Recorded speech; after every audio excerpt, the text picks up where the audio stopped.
Hello, everybody. Welcome back to the Texas Podcast. I am your host, Gabe, and today we're going to be talking about the Battle of Goliad, which happened on October 9th, 1835. So, the Battle of Goliad was the second skirmish of the Texas Revolution. In the early morning hours of October 9th, 1835, Texas settlers attacked the Mexican army soldiers garrisoned at Presidio La Bahia, a fort near the Mexican-Texas settlement of Goliad. So, in 1835, Mexico operated two major garrisons within its Texas territories, the Alamo at San Antonio and Presidio La Bahia near Goliad. Behar was the political center of Texas, and Goliad laid halfway between it and the major Texas port of Copano. Military and civilian supplies and military personnel were usually sent by sea from the Mexican interior to Copano Bay, and they could be transported overland to the Texas settlements.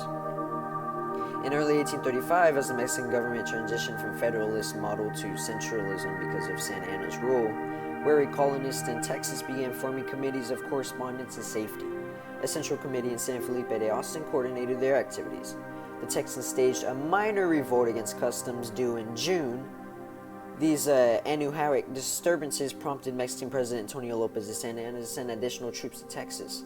In July, Colonel Nicholas Condell led 200 men to reinforce Presidio La Bahia.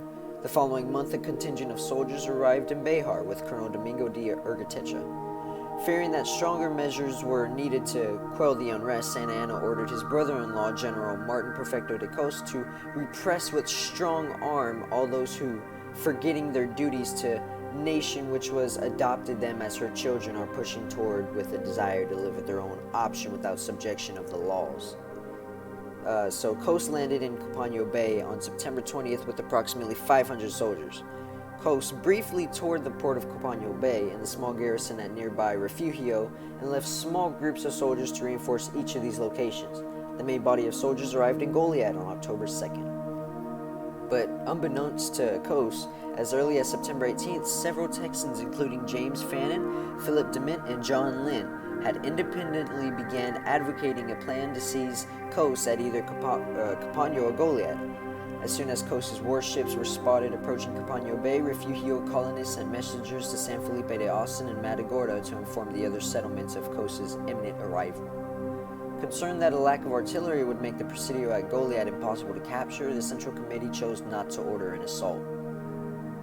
Although Fannin, DeMint, Lynn continued to push for an attack on Goliad, Texan attention soon shifted towards Gonzales, where a small group of Texans were refusing to obey orders from Urgitecha. Colonists eagerly rushed to assist, and on October 2nd, the Battle of Gonzales officially opened the Texas Revolution. After learning of the Texan victory, Cos made haste for Behar. He left with the bulk of his soldiers on October 5th, but because he was unable to find adequate transportation, most of his supplies remained at Presidio La Bahia. So on October 6th, members of the Texan militia in Matagorda convened at the home of Sylvanus Hatch.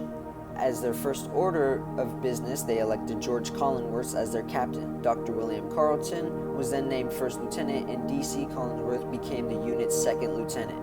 After appointing their leaders, the men decided to march on La Bahia. They intended to kidnap Cos and, if possible, steal the estimated $50,000 that was rumored to accompany him. The Texans sent messengers to alert nearby settlements of their quest. By afternoon, 50 Texans were ready to march from Matagorda. During the march, for unknown reasons, the men fired Carleton and appointed James W. Moore as the new first lieutenant. The following day, the expedition stopped at Victoria, where they were soon joined by English-speaking settlers from other settlements, and 30 Tejanos led by Placido Benavides. Although no accurate muster rolls were kept, historian Stephen Hardin estimated that the Texan ranks swelled up to 125 men. 49 of them signed a compact of volunteers under Collinsworth on October 9th. These men pledged that they were loyal to the Mexican federal government and would harm no one who remained loyal to the Federalist cause. One of the new arrivals, merchant Philip DeMint, received a missive from the Goliad customs agent with news that Cos and his war chest had already departed La Bahia to travel to San Antonio to Behar. Undeterred, the group marched on October 9th. Ira Ingram led the vanguard, which halted 1 mile outside of Goliad. The events that follow are not very clear. According to the memoirs of Mexican General Vicente Filisola, who was not in Texas in 1835, the Texans plotted to draw the Presidio commander, Colonel Juan Lopez Sandoval, and and his officers from the fort. The Texans allegedly planned a dance in Goliad on October 9th and invited the Mexican officers. Although Sandoval, Captain Manuel Sobrio, and Lieutenant Jesus de la Garza briefly attended the dance, they suspected mischief and returned to the fort. No Texan source mentions such a plot. Several of the Texans, including DeMitt, did enter the town that evening to try to find guides and support for the effort. DeMitt's efforts were successful, and several of the Tejanos who lived near Goliad joined the Texan force. They reported to Sandoval commanded only 50 men, far fewer than the number necessary, and defended the entire perimeter of the fort and provided directions to the fort. The main body of Texan soldiers under Collinsworth became disoriented in the dark and wandered from the road. They were soon tangled in a mesquite thicket. While working their way back towards the road, the Texans met Ben Milam, a Texan colonist who had recently escaped from prison in Monterrey, Mexico. Milam joined the militia as a private, and the group soon rejoined the vanguard. As the combined Texan force prepared for battle, they sent a messenger to instruct the alcalde of the city to surrender. At 11 p.m., the alcalde responded that the town would remain neutral, neither surrendering nor fighting. Several of the locals did, however, supply axes to the Texan militia. The Texans divided themselves into 4 groups, each assigned a different approach to the Presidio. In the pre-dawn hours of October 10th, the Texans attacked. The lone sentinel managed to give the alarm, but was immediately shot dead. The Texans quickly hacked through a door on the north wall of the fortress and ran to the interior courtyard. Hearing the commotion, the Mexican soldiers had lined the walls to defend the fort.